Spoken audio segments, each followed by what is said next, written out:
প্রিয় শিক্ষার্থীরা, আজ আমরা দ্বিতীয় শ্রেণীর পার্ট 2 আমাদের পরিবার ও আমাদের প্রতিবেশী সম্পর্কে আমরা আলোচনা করব। আমরা আলোচনা করার পূর্বে এই পৃষ্ঠায় যে ছবিগুলো দেয়া আছে সেগুলো আমরা একবার দেখে নেব। প্রথম ছবিতে দেখো একটি ছেলে এবং একটি মেয়ে দেখা যাচ্ছে, পিছনে একটা সরকারি প্রাথমিক বিদ্যালয় দেখা যাচ্ছে। আর এরপরের ছবিতে দেখা যাচ্ছে পিছনে স্কুল, একইভাবে মাঠ এবং একটি ছেলে এবং একটি মেয়ে দেখা যাচ্ছে। স্কুলের নাম হলো আনন্দপুর সরকারি প্রাথমিক বিদ্যালয়। 3 নম্বর ছবিতে আমরা দেখতে পাচ্ছি একজন চাষা বা কৃষক, উনি চাষ করছেন। 4 নম্বর ছবিতে আমরা দেখতে পাচ্ছি হাঁস মুরগি পালন করছেন। এবার আমরা চলো পড়ি। আমি রাজু, আমরা এক ভাই এক বোন। আমি 3য় শ্রেণীতে পড়ি, আমার বোন তুলি 5ম শ্রেণীতে পড়ে। আমরা একসাথে স্কুলে যাই। আমার বাবা একজন কৃষক, তিনি কৃষি কাজ করেন, মাঠে নানা রকম ফসল ফলান। আমাদের একটা হাঁস মুরগির খামার আছে, সেটি আমার মা দেখাশোনা করেন। চলো পরের পৃষ্ঠাতে আমরা এখন দেখি।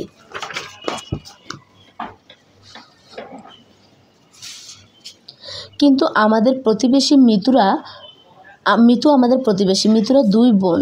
মিতুর বড় বোন হাই স্কুলে পড়ে। এই যে আমরা দেখো ছবিটা দেখে নেবা। তিনি আমাদের খুব আদর করেন। বড় হয়ে আমি সেই স্কুলে পড়ব।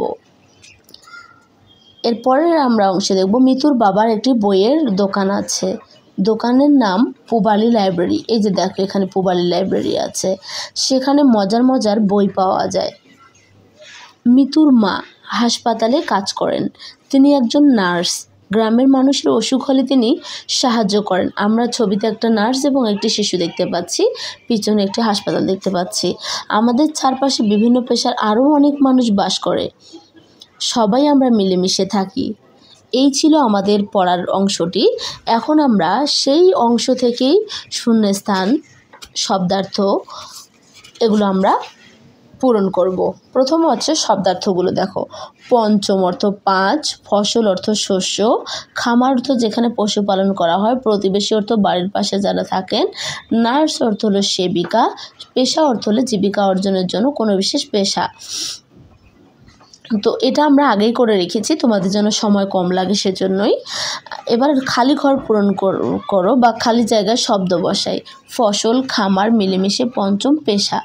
এখন আমরা আস্তে আস্তে এই প্রত্যেকটা সেন্টেন্সগুলো কমপ্লিট করব। শূন্যস্থান পূরণ করতে গেলে তো সেন্টেন্সগুলো অবশ্যই কমপ্লিট করতে হবে। তো আমরা চলো সেন্টেন্সগুলো কমপ্লিট করি। ক নাম্বার হলো 2 বছর পর আমি ড্যাশ শ্রেণীতে উঠব। অর্থাৎ তোমরা এখন 3তে পড়ো, মানে আর 2 বছর পর তোমরা 5-এ পড়বে, 5ম শ্রেণীতে পড়বে। এখানে লিখবো 5ম শ্রেণীতে উঠব। 2 নাম্বারটা হচ্ছে, অর্থাৎ খ নাম্বারটা হচ্ছে তার গরুর ড্যাশ আছে। কি আছে গরুর? আমরা উপরে যদি শব্দগুলো মিলাই তাহলে উপরে কি হবে? খামার আছে, গরুর খামার আছে। গ নাম্বারটাই হবে কৃষক মাঠে ড্যাশ ফলান। কৃষক মাঠে কি ফলান? আমরা সবাই জানি কৃষক মাঠে কি ফলান? কৃষক মাঠে ফসল ফলান। আমার বাবা এবং পরবর্তীতে ঘ নাম্বারটাই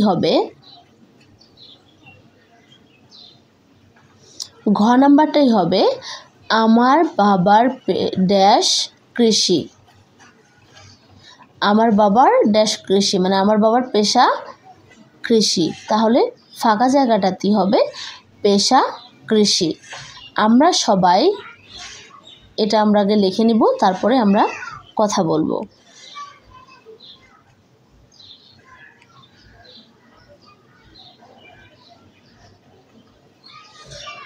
পেশা কৃষি। ও নাম্বারটা হলো আমরা সবাই ড্যাশ থাকি।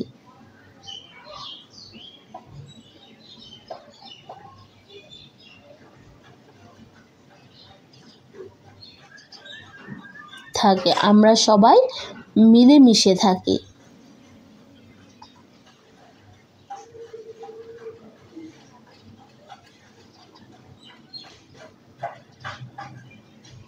এরপর আমরা প্রশ্ন উত্তরগুলো সমাধান করব।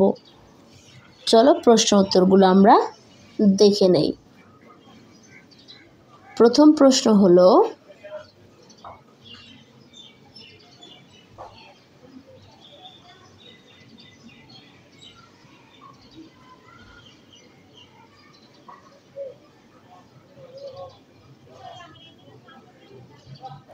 প্রথম প্রশ্নটি হলো রাজুর বাবা কি করেন।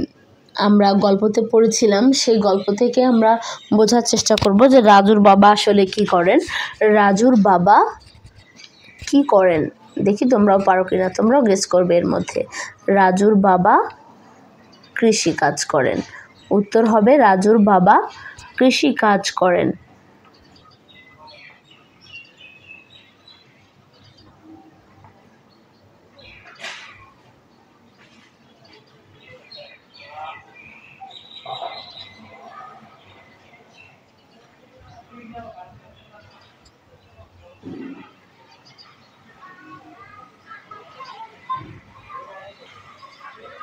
কাজ করেন। খ নম্বর প্রশ্নটি হবে হাঁস মুরগির খামার কে দেখাশোনা করেন। হাঁস মুরগির খামার কে দেখাশোনা করেন। তো আমরা যদি একটু মনে করার চেষ্টা করি, কাদের হাঁস মুরগির খামার ছিল?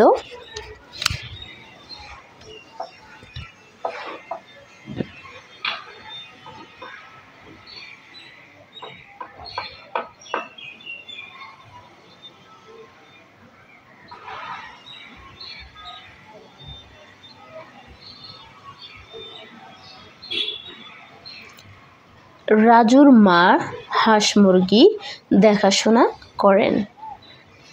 আমরা এখানে প্রথম প্রশ্নগুলো লিখে নিয়েছি, তারপর আমরা একসাথে উত্তরগুলো লিখব, তাহলে প্রশ্ন এবং উত্তর একই সাথে লিখতে সমস্যা হয়ে যাচ্ছিল। তো 3 নম্বর প্রশ্নটা, গ নম্বর প্রশ্নটা হলো মিতুর মা কোথায় কাজ করেন।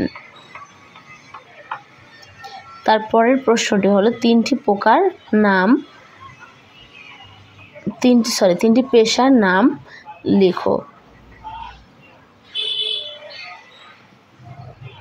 তিনটি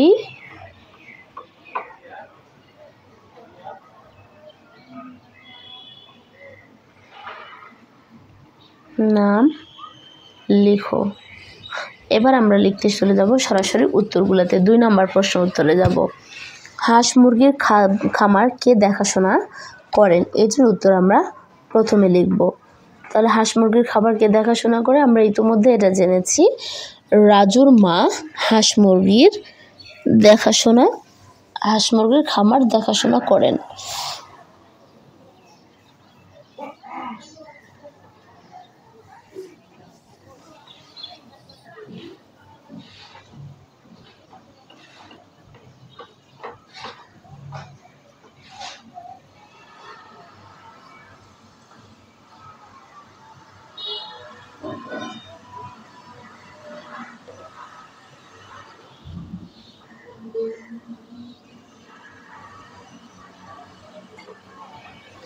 এরপরের প্রশ্নটি ছিল মিতুর মা কোথায় কাজ করেন। মিতুর মা হাসপাতালে কাজ করেন। মা হাসপাতালে কাজ করেন।